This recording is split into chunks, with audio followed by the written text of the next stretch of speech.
Mi smo planirali u dogovoru sa fudbalskim klubom Trgovački Tabane da zajedničkim snagama napravimo još jedan novi, modern, po UEFA propisima, travnati teren, dimenzija 103 sa 67 metara i on bi trebalo da, danas ga kao što vidite sejemo, on bi trebalo da bude pušten na promet u proleće iduće godine.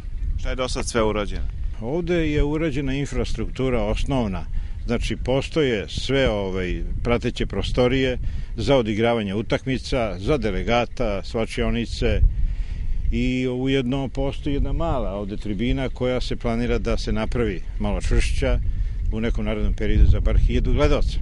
Ovde znači ima podzemno kompjutersko zalivanje terena što omogućava kvalitetno zalivanje i bolji teren. Teren će biti u A klasi i to znači ima 15 prskalica sistema Toro. Mašina koja je upravo pristigla, njena funkcija?